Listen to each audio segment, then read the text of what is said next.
오늘 우리에게 주시는 하나님의 말씀은 베드로전서 5장 1절에서 4절까지의 말씀입니다. 베드로전서 5장 1절에서 4절까지의 말씀을 교독하시고 마지막 절은 함께 합독하겠습니다. 너희 중 장로들에게 권하노니 나는 함께 장로된 자요 그리스도의 고난의 증인이요 나타날 영광에 참여할 자니라. 너희 중에 있는 하나님의 양 무리를 치되 억지로 하지 말고 하나님의 뜻을 따라 자원함으로 하며 더러운 이득을 위하여 하지 말고 기꺼이 하며 맡은 자들에게 주장하는 자세를 하지 말고 양 무리의 본이 되라. 그리하면 목자장이 나타나실 때에 시들지 아니하는 영광의 관을 얻으리라. 아멘. 할렐루야. 오늘도 우리와 함께 하신 주님을 찬양합니다. 그리고 새벽을 깨워 기도의 향기로 나오신 모든 성도님들께 하나님의 은혜와 평강이 함께 하시기를 기원을 드립니다. 오늘 본문에 보면 1절에 너희 장로들에게 권하노니 라고 말씀을 시작합니다. 베드로 사도가 장로들에게 하는 권면하는 내용이 오늘 베드로전서 5장에 나와 있습니다. 근데 여러분, 오늘 본문에서 말하는 장로는 지금의 장로와 같지 않습니다. 그러니까 지금으로 2000년 전에는 교회도 적었고 교인들도 많지 않았습니다.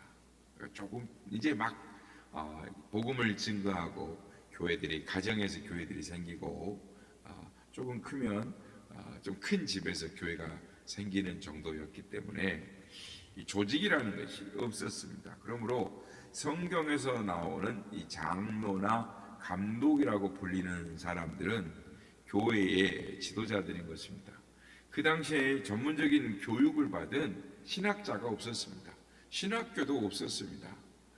다만 주님이 직접 부르신 12제자와 12제자가 세운 속사도라고 하죠. 그러니까 베드로 사도가 세운 마가, 그렇게 속사도, 이 속사도가 세운 이제 감독들, 그러니까 이제 2세기의 이 감독들, 그러니까 그리고 이제 감독들이 세운 교육자들이 2세기, 3세기 이제 지도자들이 생겨나기 시작했죠. 그래서 성경에 나오는 장로는 자신의 직업을 가지고 있었습니다. 그래서 농사를 짓는 사람은 농사를 지으면서 장로의 일을 했습니다. 그리고 장사를 하는 사람은 장사를 하면서 장로직을 수행을 한 것이죠. 그래서 직업을 가지고 일하면서 교회에 봉사를 했습니다. 그래서 설교자가 없으면 또 설교도 했습니다. 우리 한국교회 초기에도 설교는 목사님들이 하셨는데 없을 때는 장로님들을 또 부르기를 영수라고 불렀습니다. 그래서 영수 되시는 분이 교회의 설교를 맡아서 하기도 했습니다. 그리고 성도들의 신앙을 지도하고 성경을 가르쳐주고 이렇게 했습니다. 그래서 오늘날에 이 목사들이 하는 일을 이 장로, 영수가 일을 감당했죠. 그래서 초대교회에 이 장로라고 하시는 분들은 참 소중한 분들이었습니다. 그래서 현대 교회처럼 당회를 구성하고 거기에 구성된 장로와는 달랐습니다. 그 당시에는 이런 장로, 그러니까 교회의 지도자로서 영수로서 교회 안에 한 명 내지 두 분 정도는 이렇게 교회의 지도자가 있었다라는 것입니다. 그래서 오늘 보면 1절에 보면 사도 베드로는 장로들에게 나는 함께 장로된 자요라고 말합니다. 그러니까 베드로는 이 장로로 임직한 적도 없고 장로로 취임한 적도 없습니다. 그러니까 다만 이건 나도 장로된 자요라는 건 무슨 말이냐면 교회 입장에서 나도 교회의 지도자 된 자요. 편지를 받는 당신 지역의 교회들 그 지도자들에게 함께 장로된 자요 말을 하는 것입니다. 그래서 요한 2서에도 보면 이 사도 요한도 자신을 가리켜 장로다라고 말을 합니다. 그래서 사도 요한도 장로로 취임한 적이 없습니다. 그러니까 사도 요한도 베드로 사도처럼 한 지역의 교회의 지도자였습니다. 교회의 지도자를 장로라고 합니다. 그래서 장로들은 교회의 어른으로서 교회에 나오는 성도들을 가르치고 인도하고 치리하는 일을 했습니다. 그래서 구약에도 보면 장로라는 말이 나오는데 그 장로란 그 마을에서 가장 존경받는 어른을 장로라고 말을 했습니다. 근데 이 베드로 사도가 말하는 장로도 교회에서 가장 존경받는 자로, 교회의 지도자로 세워져 있는, 우리 같으면 영수를 가리키는 호칭하는, 성경을 가르치고 성도들을 인도하는 사람을 말합니다.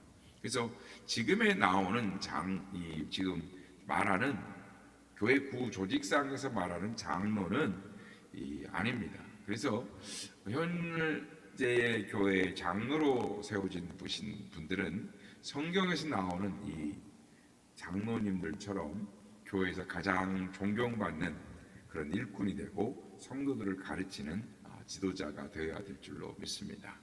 오늘 보면 1절에 보면 베드로 사도는 자신을 가리켜 그리스도의 고난의 증인이다 라고 말을 합니다. 이것이 대단히 중요한 말씀입니다. 그러니까 장로로서 대단히 중요한 말. 무슨 말이냐면 베드로가 그리스도의 증인 되었던 것처럼 장로는 누구나 다 그리스도의 고난의 증인이 되어야 한다라는 것입니다.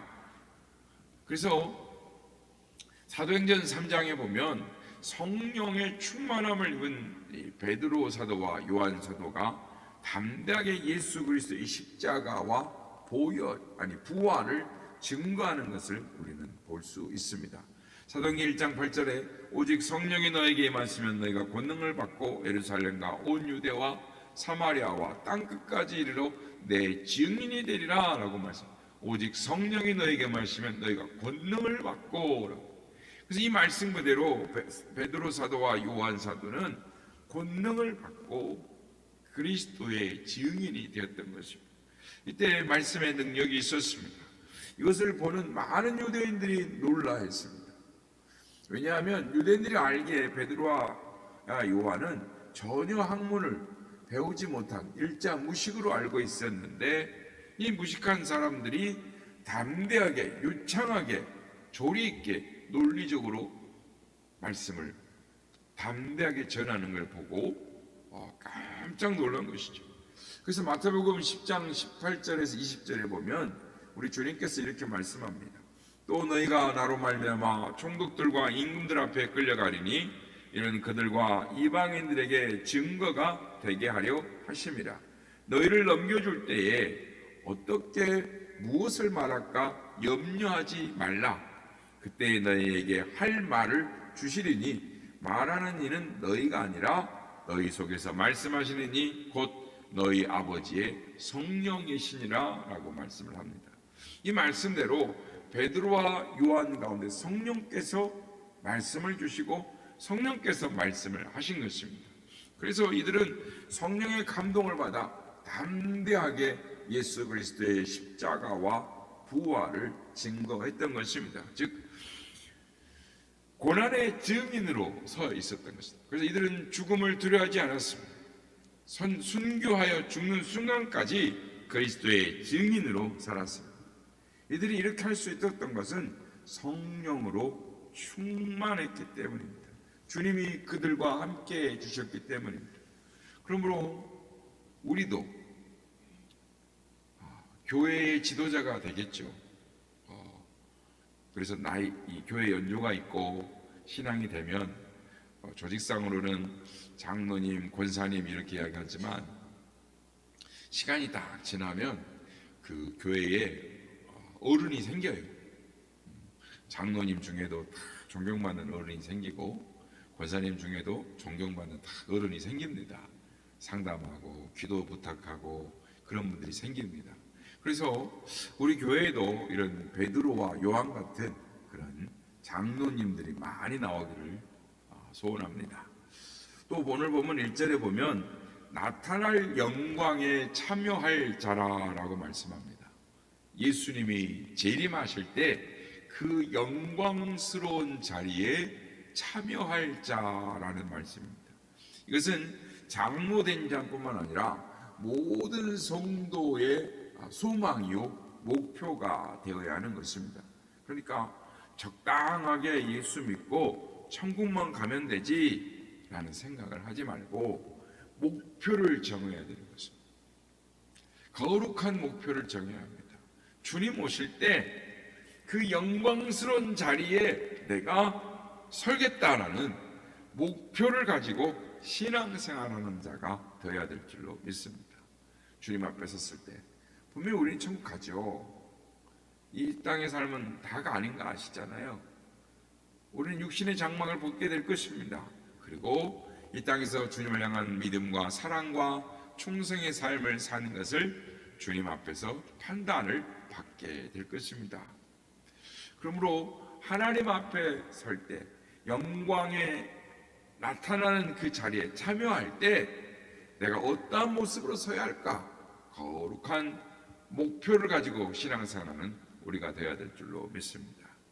오늘 보면 2절에 보면 너희 중에 하나님의 양의 무리를 치되라고 말씀합니다. 여기에서 주의할 것이 있습니다. 내 양이라고 하지 않습니다. 하나님의 양이다라고 말합니다. 그리스도의 양이라는 것입니다. 주님을 위하여 주님의 양을 잘 돌봐야 하는 것입니다. 잘 먹이고 잘 길러야 합니다. 맑은 시냇물가로 푸른 초장으로 잘 인도해야 하는 것입니다. 그래서 넉넉하게 꼴을 먹여야 하는 것입니다. 이 말씀에는 하나님의 양무리를 칠 때 장로가 가져야 할 자세에 대해서 가르쳐주고 있습니다. 여기에서 목사다, 교회 요즘 조직이 장로다가 아니라 교회 지도자로서 나아가야 될 목표 가운데에 어떤 삶을 살아야 하는가를 우리에게 말씀하는 것입니다. 그러므로 하나님의 양무리를 칠 때 장로가 가져야 할 자세, 즉 우리의 신앙의 목표가 있는 것이죠. 첫째는 억지로 하지 말고 하나님의 뜻을 따라 자원하는 마음으로 해야 한다라는 것입니다. 개정 성경 전에 개역 성경에 보면 부득이함으로 하지 말고 자원함으로 하라라고 합니다. 무엇이든지 자원하는 마음으로 할 때 기쁜 것입니다. 그리고 능력도 나타나고 창의력도 나타납니다. 그러나 억지로 하는 일은 좋지 않습니다. 하는 사람도 힘들고 그것을 보고 있는 사람도 힘든 것입니다. 우리는 한 가지 일을 해도 자원하는 마음으로 해야 합니다. 자원해서 할 때 마음의 기쁨도 생기는 것입니다. 성도 여러분, 교회의 일은 자원하는 마음으로 하되 반드시 하나님 중심으로 하나님의 뜻을 생각하며 하나님의 뜻에 따라 일을 하도록 해야 합니다. 그러므로 하나님을 항상 바라보고 겸손히 하나님을 섬김으로 교회의 일을 감당해야 하는 것입니다. 두 번째는 더러운 이득을 위하여 하지 말라라고 말씀합니다. 그러니까 교인들에게 인사를 하면 친절하게 대하면 우리 가게에 와서 물건을 사줄 거야 라는 마음으로 해서는 안 된다라는 것입니다. 돈을 벌 목적으로 친절하게 인사하고 봉사하는 사람이 되어서는 안 되는 것입니다. 교회에서 장사로 들어온 사람들이 있습니다. 어느 건축회사 사장이 갑자기 교회에 나오기 시작했습니다.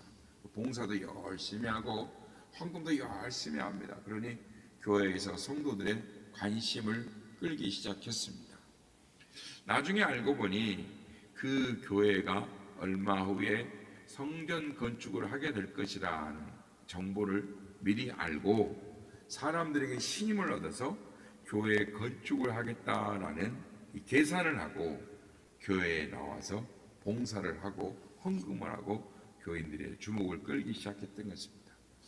하나님 보실 때 얼마나 가증한 행동이겠습니까? 성도 여러분, 교회에서는 무엇을 하든지 물질적인 이득을 생각하면 안 되는 것입니다.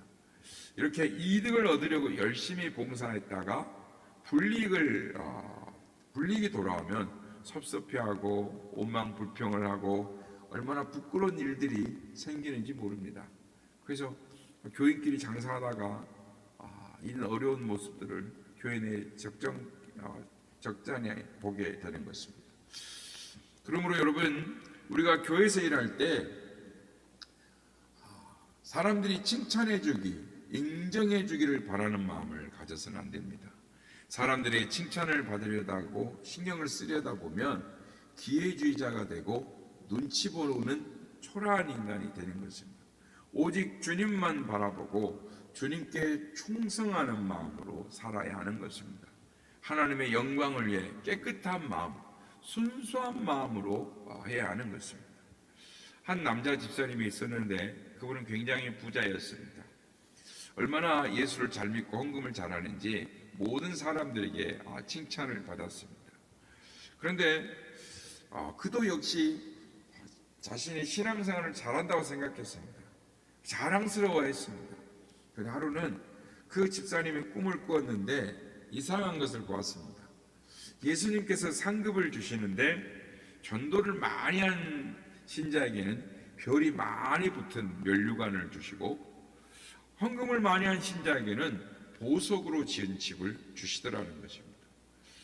그리고 자신과 같이 다니는 교회 성도들, 어린 아이들에게도 예수님이 상을 주시더라는 거예요. 그래서 자기 차례를 기다리면서 주님이 나에게 어떤 상을 줄까 자기 기다리고 있는데 웬일입니까? 자기에게는 아무것도 주지 않더라는 것입니다. 그 집사님이 너무나 서운하고 억울해서 막 울다가 꿈에서 깨었습니다. 집사님이 지난밤에 꿈을 곰곰이 생각하며 자신의 삶을 뒤돌아보았습니다. 그래, 맞아. 내가 예수를 믿긴 해도 사람들에게 칭찬받으려고 봉사하고 신앙생활을 했었구나. 비록 헌금을 많이 했지만 온전한 11조를 바치지 않았고 주님이 내게 주신 물질보다 적게 내었구나. 언제나 교만한 마음으로 다른 사람과 비교하였고 더구나 하나님께 겸손히 드리는 것이 아니라 마치 내 것을 거지에게 주는 것처럼 교만한 마음으로 바치지 않았는가 라는 생각이 들었다라는 것입니다. 그리고 진심으로 회개하고 새 사람이 되었다는 것입니다. 성도 여러분, 우리는 욕심을 버리고 깨끗한 마음으로 충성하시길 바랍니다. 그러기 위해서는 마음이 순수해야 하는 것입니다. 세 번째는 맡은 자들에게 주장하는 자세를 하지 말라라고 말씀합니다. 그러니까 즉 권리 주장을 하지 말라라는 것입니다. 즉 다른 말은 명령하듯 말하지 말라라는 것입니다. 언제나 겸손히 섬기는 마음으로 하라는 것입니다. 교회의 모든 직분은 다 섬기는 직분이지 계급이나 명령이 아닌 것입니다. 계급이 아닌 것입니다. 종의 자세로 빚진 자세로 섬겨야 하는 것입니다. 마가복음 10장 24절에 보면 예수님께서 이렇게 말씀하십니다. 인자가 온 것은 섬김을 받으려 함이 아니라 도리어 섬기려 하고 자기 목숨을 많은 사람의 대속물로 주려 함이니라 라고 말씀을 합니다. 예수님을 철저하게 이 세상에 섬기기 위해서 오셨다라고 말씀합니다. 우리는 이런 예수님의 모습을 본받아야 하는 것입니다. 성도 여러분, 교회 안에서 우리의 말 한마디, 행동 하나하나가 얼마나 중요한지 아십니까? 아무리 세상에서 지위가 있는 분이라 할지라도 또 나보다 부족하고 어리다고 할지라도 교회에서는 명령조의 말을 삼가하시길 바랍니다. 예수님처럼 겸손히 섬기시는 여러분 되시길 예수님의 이름으로 축복합니다. 마지막으로 양무리의 본이 되라 라고 말씀합니다. 성도들의 말과 행실에 본이 되어야 한다라는 것입니다. 디모데전서 4장 12절에 보면 누구든지 내 연수함을 업신여기지 못하게 하고 오직 말과 행실과 사랑과 믿음과 정절에 있어서 믿는 자의 본이 되어야 한다라고. 그러니까 지도자, 즉 영수, 신앙의 모범이 되어야 한다라고. 이렇게 본이 될 때 교회 안에는 사랑이 있는 것이죠. 교회 안에는 기쁨이 있는 것입니다. 교회 안에 감사가 있고 천국이 되는 것입니다. 그럴 때 교회가 부흥하게 되는 것입니다. 이렇게 믿음의 본이 되는 사람들이 예수님께서 재림하실 때 칭찬을 듣는 자가 될 것이다. 목자장이 영광 중에 나타나실 때에 이런 자가 칭찬을 받게 될 것이다 라고 말씀합니다. 시들지 않는 영광의 관을 받아 쓰게 될 것입니다. 바라기는 우리 모두 다 그리스도 고난의 증인이요 나타날 영광에 참여할 자가 되기를 소망합니다. 그래서 주님 앞에 나아가는 믿음의 장성한 분량의 사람들이 다 되기를 예수님의 이름으로 축복합니다. 내 조를 가까이 하게 하고 십자가 짐 같은 고생이라 매일 뜬소리 늘 찬송하면서 실제로 나가기 원합니다. 내 곳에 나는 곳 내 야곱의 돌 내게 되고자 하십니다.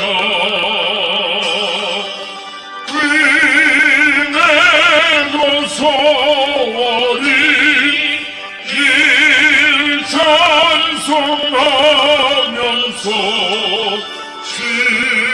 실제로 나가길 원합니다.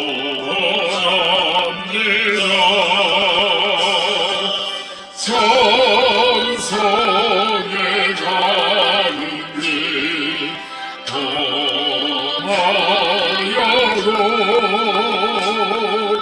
생명길 되나니 은혜로라. 천사 날 부르니 늘 찬송하면서 실제로 나가기 원합니다.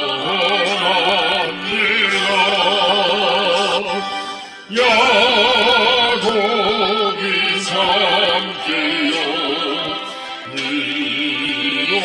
일어나로 걸다를 쌓인도 돈많아서 힘들게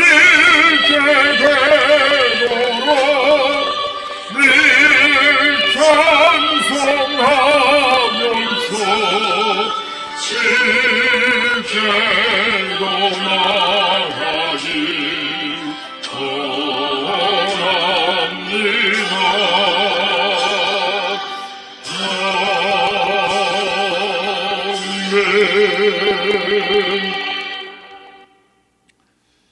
주님 나타나실 때에 그리스도의 고난의 증인으로 주님 나타났을 때 시들지 않는 영광의 면류관을 받았을 수 있는 믿음의 사람, 장성한 믿음의 분량으로 나아가게 하여 주옵소서.